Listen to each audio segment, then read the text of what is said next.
ಎಲ್ಲರಿಗೂ ನಮಸ್ಕಾರ. ನಾನು ಅಬೂಬಕರ್ ಅಂತ.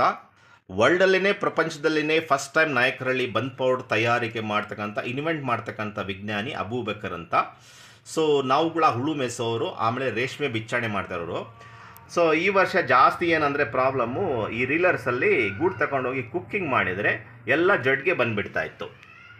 ಸೊ ಈಗ ಅದಕ್ಕೆ ಮೈಕ್ರೋ ಟೆಕ್ನಿಕ್ ಅಂತ ಒಂದು ನಾವು ಇನ್ವೆಂಟ್ ಮಾಡಿದ್ವಿ. ಸೊ ಆ ಟೆಕ್ನಿಕ್ ಯೂಸ್ ಮಾಡಿದರೆ ನೋಡಿ ಈ ಥರ ಗೂಡು ಚೇಂಜ್ ಆಗುತ್ತೆ.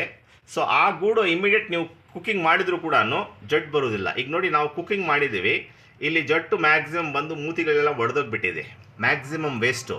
ಸೊ ಅದೇ ಮೈಕ್ರೋ ಟೆಕ್ನಿಕ್ ಅಪ್ಲೈ ಮಾಡಿ ಕುಕ್ಕಿಂಗ್ ಮಾಡಿದರೆ ಅದು ಏನೂ ಆಗೋದಿಲ್ಲ, ಎಲ್ಲ ಕುಣಿಸು ಅದು ರೀಲಿಂಗ್ ಬರುತ್ತೆ. ಸೊ ಈ ಟೆಕ್ನಿಕ್ಕು ನೆಕ್ಸ್ಟ್ ವರ್ಷ ನಾವು ಎಲ್ಲ ರೀಲರ್ಸ್ಗೆ ತೋರಿಸ್ಕೊಡ್ಬೇಕು ಅಂತ ನಾವು ಸ್ಟಡಿ ಮಾಡ್ತಾ ಇದ್ದೀವಿ. ಆಮೇಲೆ ಯಾರಾದರೂ ಆಫೀಸರ್ಗಳು ಏನು ಲಗೇಜ್ ಮಾಡ್ಕೊಂಡು ಹೋಗ್ತಾ ಫೈಲ್ಸು ಇದು ಅದು ಅವ್ರು ಬರ್ತಾರೆ, ಈ ಟೆಕ್ನಿಕ್ ಏನು ಆ ಟೆಕ್ನಿಕ್ ಏನು ಅಂತ ಅವ್ರೇನು ಮಾಡೋದಿಲ್ಲ. 50 ವರ್ಷ ಟೈಮ್ ಕೊಡ್ತೀನಿ, ಯಾರಾದರೂ ಮಾಡಿ ತೋರಿಸ್ಕೊಟ್ಬಿಟ್ರೆ ಪಾಪ ಅವ್ರಿಗೆಲ್ಲ ಇನಾಮ್ ಕೊಟ್ಬಿಡ್ತೀನಿ, ನಮ್ಮ ಕಾಲೇಜಲ್ಲಿ ಕರೆಸಿ ಒಂದು ಹೂವಾರ ಹಾಕ್ತೀವಿ. చూడండి ఈ టెక్నిక్ ఏమంటే జాస్తి గుళ్ళు జట్టుకు వస్తూ ఉండే డ్రై సీజన్ స్నో సీజన్ కాకుండా. సో అదే ఒక టెక్నిక్ మేము ఇన్వెంట్ చేసినాం for the first time in ఇండియాలోనే అండ్ ప్రపంచంలోనే.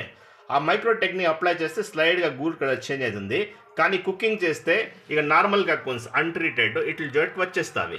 అదే ఇప్పుడు ఆ ట్రీట్మెంట్ చేసి మీరు కుక్ చేస్తేనా జట్టు వచ్చేలే, షార్ట్ వస్తుంది. ఆరాంగా ఒక దినంకంతా మీరు ఏమీ గూళ్ళకి ఇది చేయకుండా ఆరాంగా ట్రీట్మెంట్ చేసి మీరు రీలింగ్ చేసుకోవచ్చు. సో ఈ టెక్నిక్ అడాప్ట్ చేస్తే కన్నా మీకు రీలర్స్ మంచి రేట్ ఇవ్వచ్చు. ఇది ఫస్ట్ టైం టెక్నిక్ ఇది అడాప్ట్ చేసి ఉండేది. ఇది మేము చూపిస్తే కన్నా ఏమన్నా చెప్తే కన్నా అందరూ వచ్చేసి కొన్ని జనాలు ఈ ఫైల్ పట్టుకుంటారు, పోస్తారు కదా ఫైళ్ళు ఇవి తీసుకొని, వాళ్ళు దాంట్లో ఇది ఉడుకుతారు, ఏమిది అది అది. నెక్స్ట్ ఇయర్ మీకు అంతా అది చూపిస్తాము.